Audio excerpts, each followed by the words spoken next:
አያ በለው በለው ደንዬ አለ ብሩኬ። ለማንኛውም ቤተሰብ የትናንቱ ቪዲዮ እንግዲህ ያው ትንሽ ተከፍተናል። እውነት ለመናገር ሀሳቤንም ሳልጨርስ ነበር ሴትዮ የመጣብኝ እና ምንድን ነው መሰላችሁ እዚህ ጋር አሁን እንግዲህ እንደምታዩት ቅምጥሌና ቡራ ህፃን አቅፈው ምናምን ሁሉ እያቀናበሩ ፖስት የሚያደርጉ ሁሉም የእነሱን ደስታ የእነሱ ሰላም ሁሌም ሲስቁ ሲደሰቱ ሁሌም ከፍ ሲሉ ማየት የሚፈልጉ ሰዎች ናቸው። እውነት ለመናገር ከ100% 99%ቱ የእነሱን መፋቀር የእነሱን መዋደድ የእነሱን አብሮ መሆን የእነሱን ከፍታ የሚፈልግ ህዝብ ነው ያለው። ሰው በትናንቱ ቪዲዮ የተከፋ ነው ምንድን ነው የተደበር ነው።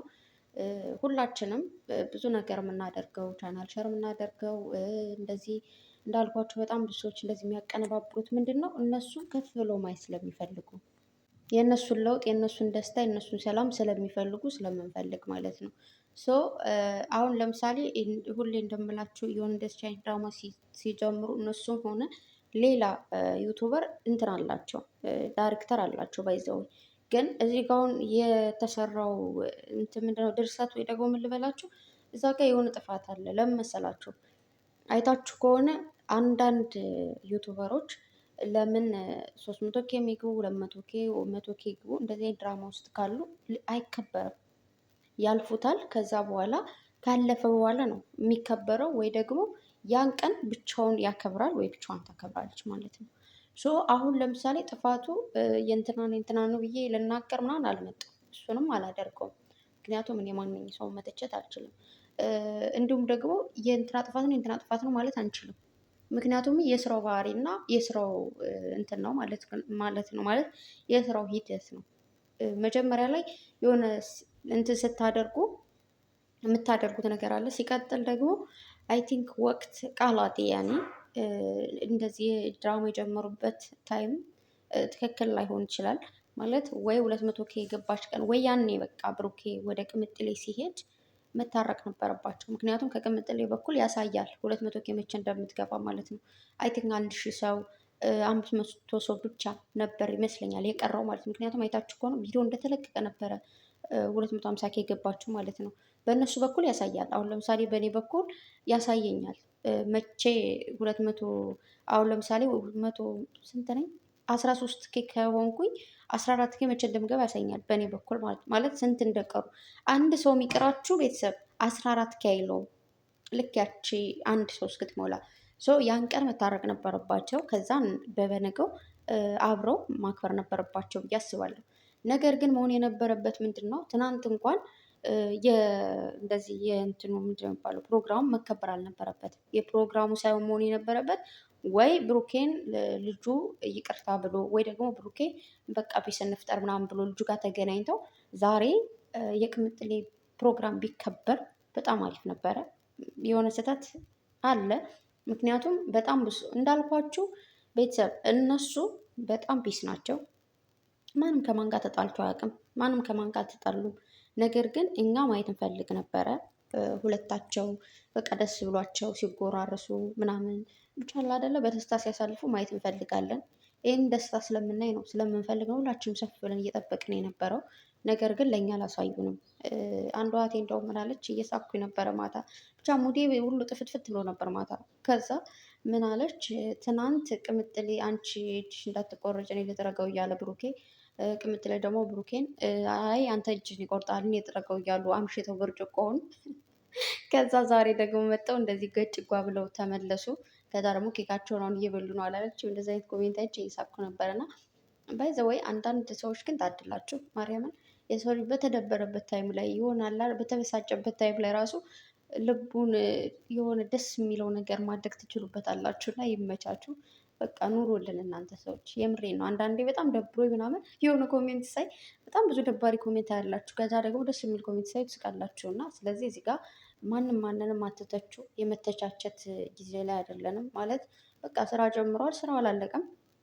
እንተች ካልን እዚህ ጋር የተገኙት ሁሉ ነው የሚተቹት። ምክንያቱም እኔ ሲጀመር ርዕሱን አይቼ እንትን አልኩ ማለት በቃ ፒስ የሚፈጥሩ መስሎ ነበር እውነት ለመናገር።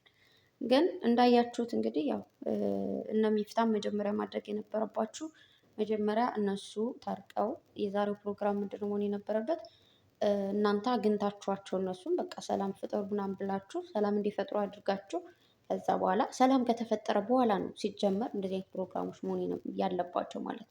ከዚህ በፊት ካስታወሳችሁ 250K ምናምን የገባች ታይም ላይ ምንድን ነው ብሩኬ መጣ እንደዚህ ቅምጥል የነበረች ከዛ ጥላ ሄደች፣ ጥሏት ሄደ፣ ጥለው ሄደች። እንደዚህ ከምትሉ በቃ በቢስ አከብሩት ምናምን ብትሉን የምሬ ነው እግዚአብሔርን። ለእናንተም ለእኛ የሚቀንስብን የሚጨምርብን ነገር የለም። ባይዘወይ ለእኛ ስላሳያችሁን ስላላሳያችሁን ግን በጣም ብዙ ልባቸው ስስ የሆነ ልባቸው የሚሰበር ሰዎች ስላሉ እኔ ከፍቶኛል እውነት ለመናገር በስሱ ማለት ነው። ስራ እንደሆነ ስለማቅ ኖርማል ነው። ግን በጣም ብዙ ሰዎች አሉ በጣም የተናደዱ ማለት ነው። የምር በቃ ልባቸው የተሰበረ ሰዎች አሉ።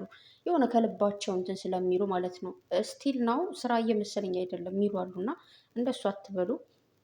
ከዚህ በፊት ካስታወሳችሁ የቅምጥሌን ልደት ሲያከብር ብሩኬ ማለት እንደዚህ በደንብ ወደ ድራማ ሳይመጡ ይቅርታ ቤተሰብ ለድምጤ ትንሽ ኩባንያ ወይም ደግሞ እና በደስታ እያለቀሰች ነበረ ቅምጥሌ ማለት ነው። እንደዚህ ልደቷ ሲከበርላት ካስታወሳችሁ እንትን አልነበረም። እንደዚህ አይነት ድራማዎች ምናምን አልጀመሩም ነበረ። እንዲሁም ደግሞ ለብሩኬም ሲያከብሩ ምናምን ግን በቃ አንዳንዴ እድሜያችሁ ከፍ ባለ ቁጥር እንዲሁም ደግሞ የሆነ ደረጃችሁ ስቴፓችሁ ከፍ ባለ ቁጥር የሚጀምሯቸው ነገር ስላሉ ያ ነው የተደረገው ወይ ደግሞ የሆነው። የብዙዎች ጥያቄ ለምንድን ነው ብሩኬ ማለት በደስታዋ ጊዜ እሺ ብሎ ቢቀመጥ ወይ ደግሞ ሰላም ቢፈጥሩ ምናምን ነው። ያ እንግዲህ የተሰጣቸው ካራክተር ነው ማለት ብሩኬን ማድረግ ነበረበት ሆነ። ከካሜራ ጀርባ ደግሞ ይገናኛሉ። ዋናው ምንድን ነው የእናንተም የኔም ጥያቄ ለእኛ ማሳየት ነበረባቸው ነው ብቻ ግን።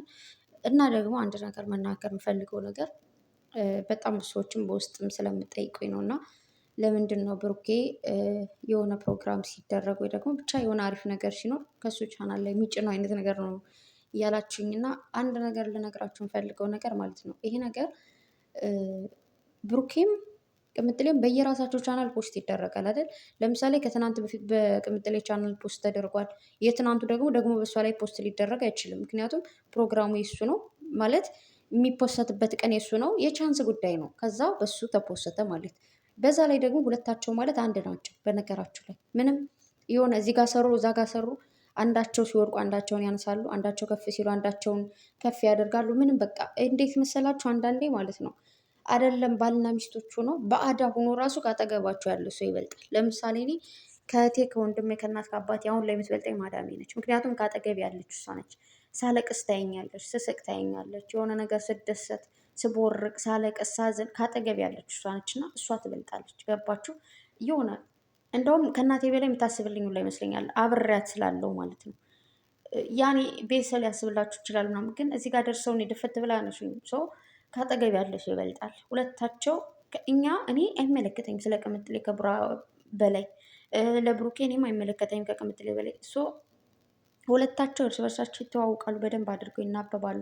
እኛ ምንም ነው የማይመለከተን ማለት ነው። አይ ነው የሆነ አንዳንዴ ምናልባት ጥያቄዎች ስለምጥቀው ምናምን ሊሆን ይችላል። አንዳንዴ ደግሞ ዝም ማለት ነው የመሰለ ነገር የለም።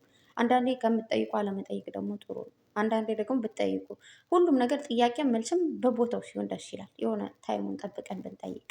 ስለዚህ ይሄ ነገር ምንም ሊያስጠይቅ ወይ ደግሞ ሊያስተች የሚችል ነገር አይደለም። ፕሊስ እንደዛ አይነት ጥያቄ አትጠይቁ። ዛሬ ልመልስ የቻልኩት በጣም ብዙ ጊዜ እግዚአብሔርን በጣም ብዙ ሰዎች በውስጥ መጥተው ከሚጠይቁኝ ጥያቄዎች ይህ ጥያቄ ብዙ ነው። ለምንድን ነው እንደዚህ የሚደረገው? ለምንድን ነው በቃ እንደዚህ አይነት ነገሮች አሉና ሰው ቤተሰብ እርስ በርሳቸው ይተዋወቃሉ። እንዳልኳችሁ ካሜራ ላይ ደስታዋ አልወጣም።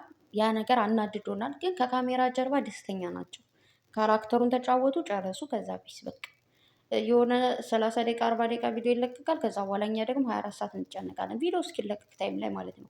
ሰው ልክ እነሱ 10 ደቂቃ ወይ 20 ደቂቃ ቪዲዮ ሰርተው እዛ በኋላ ፏ እንደሚሉት እኛም ደግሞ ቪዲዮውን እስክናይ እንጨነቅ። ከዛ በኋላ ደግሞ ፏ በሉ በቃ ኖርማል። እግዚአብሔርን በጣም ብዙዎቻችሁ ምግብ አልበላም እንደዚህ ነው በጣም ተሰማኝ ምናምን። አይ ነው የሆነ ፊልምም ሆነ ድራማም ሆነ ባየነው ልክ እንደሰታለን፣ ባየነው ልክ እንደበራለን። ይገባኛል፣ እረዳችኋለሁ። እኔ ቪዲዮውን ሳየው አይ ነው ማርያምን ደብሮኛል ማለት በሴት ቦታ ሆናችሁ እዩት ስትል ቅምጥሌ። ከዛ ብሩኬ ደግሞ በቃ እንኳን ደስ አለሽ ከዚህ በላይ ይገባሻል ሁሉ ነገር አመሰግናለሁ ሲላት ደግሞ አይ ደስታን እያደፈረሱ እንኳን ደስ አለሽ አይባልም ምናምን ይሆናል አይደለ? የሚወራወሯት ቃላቶች ላይ እንድናዝን ያደርገናል። ያ ማለት ደግሞ ሪል አይደለም። ገባችሁ? ሲጣሉ የሚነጋገሩትን ወይኔ ጉዴ ጉሮሮን እያዘኝ ነው ማርያምን። እና ሲጣሉ የሚነጋገሯትን ቃላት አትያዙ። በቃ በፊት ሲመጡ ብቻ የሚነጋገሩትን ቃላት እንድትይዙ ነው። በተረፈ በእነሱ ስም ሁኜ ይቅርታ አልጠይቃችሁ። ብቻ ፒስ ሲፈጥሩ ይቅርታ ይጠይቋቸዋል። ማለት ያው ሁሉም ሰው ደስታን ስለሚፈልግ በደስታ ታይም ላይ እንደዚህ አይነት ነገር ስለሚደፋረስ ሁሉም ሰው ሰላምን ነው የሚፈልገው፣ ፍቅርን ነው። በቃ ደስ ሲላቸው ማየትስ ይፈልጋል ይህ ሁሉ ህዝብ። ስለዚህ ምናልባት በፒስ ሲሆኑ በቃ ሶሪ ምናምን ይሏቸዋል፣ ይሉናል። ስለዚህ ያንን ጠብቁና ለሁሉም ነገር አትቸኩሉ። ቤተሰብ የቸኮለ አፍሶ ለቅም ነው የሚባለው እስከነ ተረቱና ለምንም ነገር መቸኮል እንደሌለብን ነው የሚሰማኝ። አንዳንዴ ደግሞ ከመጠየቅ አለመጠየቅ የምሬን ነው። አንዳንዴ ብዙ ነገሮች ማወራቸው እኮ አሉ ውስጤ ላይ ግን ሁሉ ነገር ማውራት መጠየቅ ምናምን ደግሞ ልክ ነው ብዬ ስለማላስብ፣ ስለዚህ እናንተ ስህተት ናችሁ ወይ ደግሞ ትክክል አይደላችሁም እያልኳቸው አይደለም። ሁላችንም በየእይታችን ትክክል ነን። ሁሉም ሰው በሚያየው ልክ ትክክል ነው። ስለዚህ አትተቹ ለማለት ነው። ስራ ላይ ሲሆኑ ጀስት በቃ ፈታ በሉ። እንደነሱ አይታችሁ ማለፍ ወይ ደግሞ አይታችሁ አስተያየትም ስጡ ምናምን ብቻ ከስድብ ነፃ የሆነ ነገር ማለት ነው። በተረፈ በጣም ወዳችኋለሁ፣ አከብራችኋለሁ። መልካም ቀን ይሁንላችሁ። ደህና ዋሉልኝ። ትንሽ የጉንፋን ስላመመችኝ ራሴን ላስታምም ነው። የምሬን ነው። እግዚአብሔርን ጉንፋን በጣም እያሸነፈኝ ነው። ለምን እንደሆነ አላውቅም። እወዳችኋለሁ። መልካም ቀን